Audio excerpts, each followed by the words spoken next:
you may see departments you never even know existed coming, especially if we call out the tanker strike force like we did at the big one. Tomen's and other companies. I'm one of the coordinators for the tanker strike force in the county, simply because this is what we do. We bring water. Never lost water at that big fire, and we were flowing to 1,250 gallons a minute consistently. Sometimes you have to stop the water because you want to commit people into the building to see what's going on. And you don't want to flow water on top of them because you could kill people. So there's a lot of things into this, and it's really a science. If you think of it, it's like they teach it now, fire science. You really, once you get the water flowing, you don't want breaks. We have on our tanker a 3,200 gallon pond, like a little swimming pool.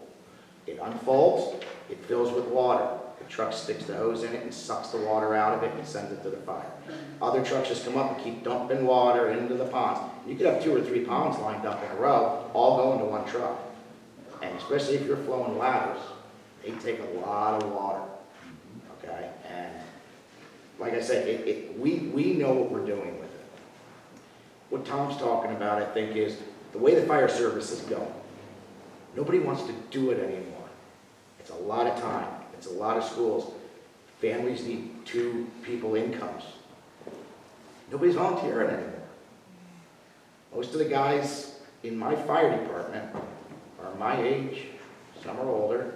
Some are a little younger. We're not getting we just had an influx of juniors, believe it or not, because we actually started training them and doing stuff with them. I got juniors coming in from Skipback now. I got them coming from New Hanover. And we have about 8 or 9 juniors. But the problem is, they go to college, and you lose them. Because a lot of them don't stay in the township. All right, so what Tom's talking about is staffing issues. It is harder during the day when people that have a 9-to-5 job are gone. I'm lucky, I work from home, and I go directly to the call, so I'm usually there pretty quick, and I'm home. I'm usually there pretty quick. And I know what we have. If we don't have many people, I might have 2 people on a truck. Guess what? I'm calling in New Hanover, I'm calling in Limerick, I'm calling in Pennsburg, I'm calling in Green Lane, I'm calling in Lower Frederick. I'm calling them all in to help. They might only have 2 people on each truck. But when they get there, if all these trucks get there, now I got 20 people. And that's what we do. It's called mutual aid, and we all work with each other. We all train with each other. And that's what we're doing right now. But Tom is right. It's going, eventually, people aren't volunteering, and it's going to stink, but a lot of departments are already doing it, going to paid fire departments, where these guys are career guys. Yeah, what I was getting at, I think, Ms. Fisher, for your question is, I would rather have on demand all the time instantaneously for 2 reasons. We're right there, because if a tanker doesn't show up initially, and it's a fire engine, has maybe 750 gallons of water, they're going to blow through that very quickly. Correct? They can hook up to those hydrants and have that constant flow. And then you also have the second option here, or the second negative is that task force takes a long time to mobilize. And the key to putting out a fire is getting it when it's small before it starts to spread. So if you have demand instantaneously when you need it. I understand the need for Catastrophic fire event. hydrants. I just was asking, Yeah, since yeah. it seemed to be an okay solution for the last 20 years to have the tanker trucks, why suddenly now are we, bringing this up? Public But public, well, and I think What it comes down to, staffing. it's public Yeah, safety. but I agree. I think staffing would be an issue. Absolutely. I don't know many people that volunteer for fire departments, so I could see that being an issue, so. It's an issue everywhere. Yeah, it's happening everywhere. It is. If something wrong.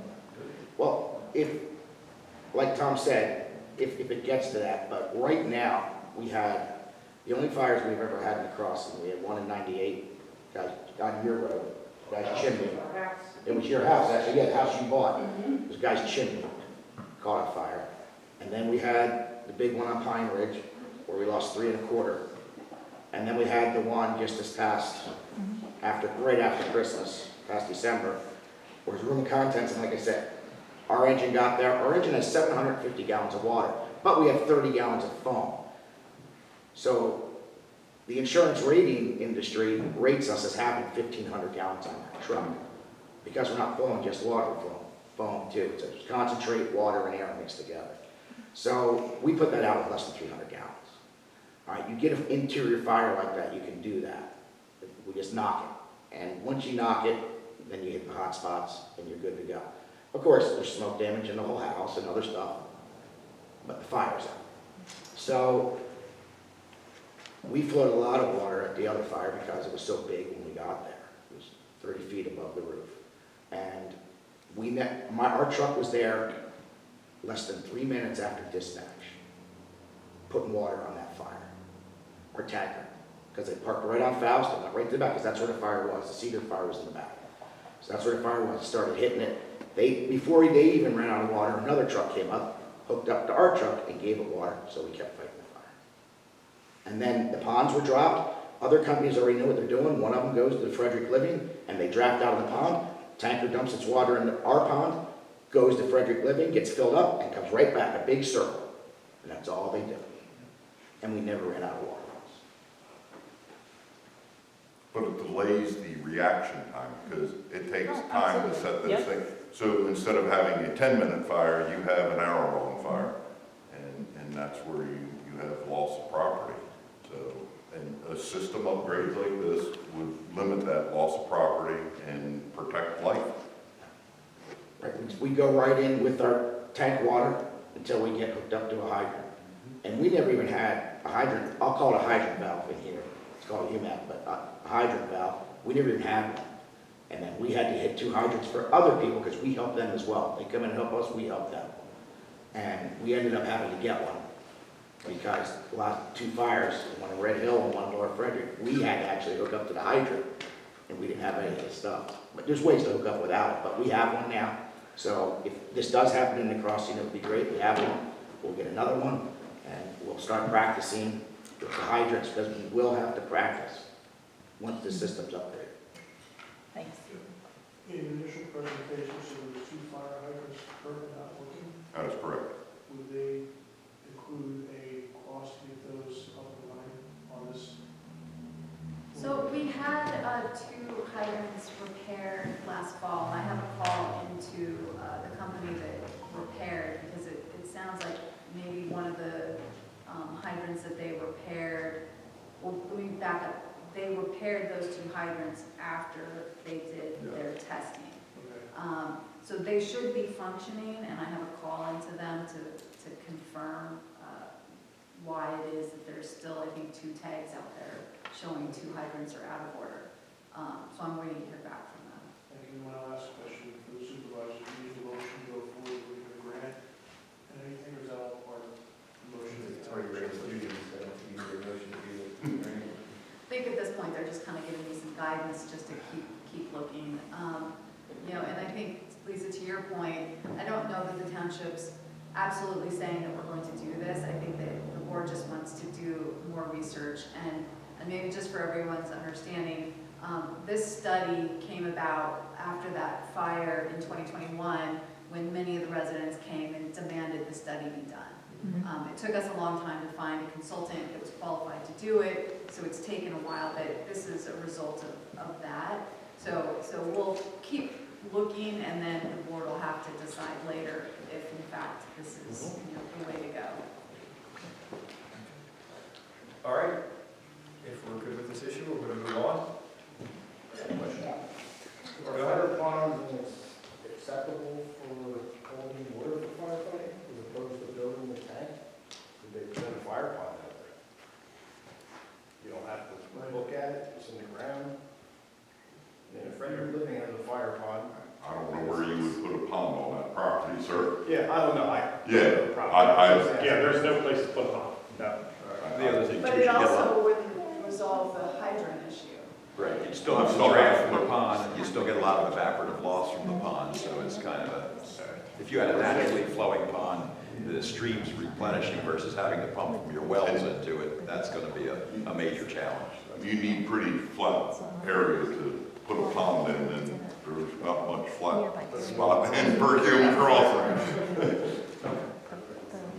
All right, we're good, and we're gonna move on to the next item. Okay, minutes. Thank you all very much. Thank you for coming. Okay, so approval of the minutes. The minutes that we are able to approve are the ones where, Oh, yeah. So you are only able to approve March 9th meeting minutes. No, you're not, because you won't. there's one, No, you can't approve any of them again. the one that just marked Tom and I will turn everything on or not. No, that's gonna be next week's. So I've got Sean and Ron. Sean and Ron, yeah, Sean and Tom. Oh, Sean and Tom. That's you two. Right. All right, March 9th. Okay, so I looked at these minutes, I think we're fine to approve them. Fine with that? Okay, then I will make a motion to approve the March 9th minutes. Do I have a second? Second. All in favor? Aye. Okay, So just so for record, February still needs to be approved. Correct. When, since I wasn't. Correct. Correct. Before. That's right. and the other one, I think we have meets all three of us, correct? Vote yes, the April. That'll be on your agenda next week. Okay. All right, that brings us down to old business, free wood policy. So we had talked at your last meeting about the possibility of having an area where Public Works could put wood that they have that could be free for residents. But I talked to the Parks Board and then I talked to the Public Works Director a little more, and it sounds like it's probably more trouble and could lead to some unintended consequences. So the recommendation is that we not move forward with this, and Public Works will just deal with wood as they have in the past. Okay. And how All right. is that? What's that? How is it that they handle the wood? So when a tree comes down on the road, they cut it up into pieces big enough to move, and then they just throw it on the adjacent property. And that's pretty much it. Okay, so they just leave it on the side of the road. Yeah. As long as it's not blocking the ditch. Okay. That's common practice in most townships. Yeah. Yep. Website posting. So there's been some discussion in the past meetings about some additional things we could be posting to the website. So if the board would like me to post some additional items, I could do that. Some things that I've heard come up include maybe a breakdown of our taxes here in the township, so that people can understand that a little bit better. I could post active development plans as we get them. I could post monthly reports of our professionals. There have been suggestions about streaming or videoing meetings. I could look into that more if you would like. Then there was also a suggestion, there was an ethics violation in 2021, and it seems that there's some information going about that may not be absolutely accurate, and there's a lot that's been done since 2021 to avoid future ethic violations, so we could certainly post information about that as well. Okay. Yeah, I think especially any information about these developments and like the subjects that we talked about tonight, I think should be there. Okay? If you want to look into what streaming looks like as far as the details, that's fine. I think I want to see what, like you said, what other municipalities are doing is also something to consider. Monthly reports, right? From the professionals, monthly reports from the professionals, that's good. Tax breakdown, I don't see why not. And, I mean, the ethics violation, like I said, there's a lot of lessons learned and improvements. Yep.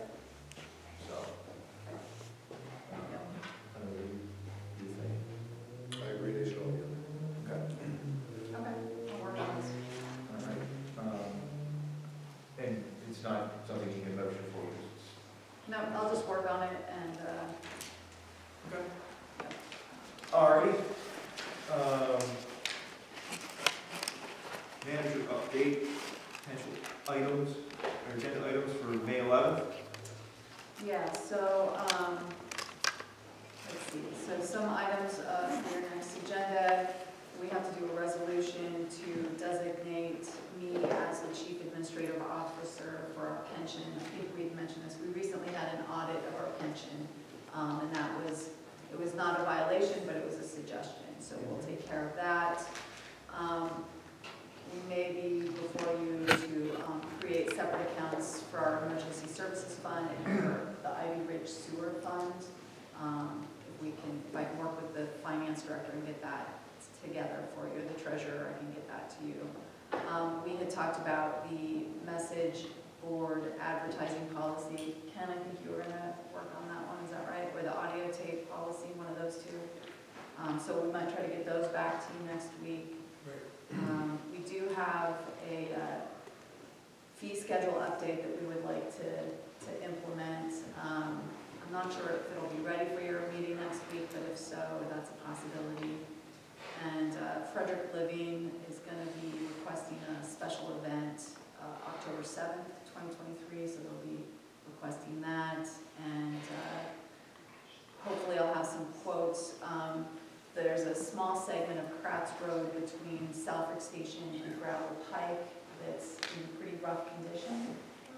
Our guys thought that they could repair it themselves, but once Steve went out there, he realized it's a bigger project than they can take on internally. So we're gonna get some quotes to get some assistance with repaving that. So I hope to have that to you next week. Okay. So there's just some of the big things. Okay.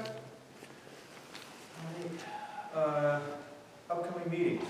We have the Board of Supervisors regular meeting, May 11th, 7 p.m.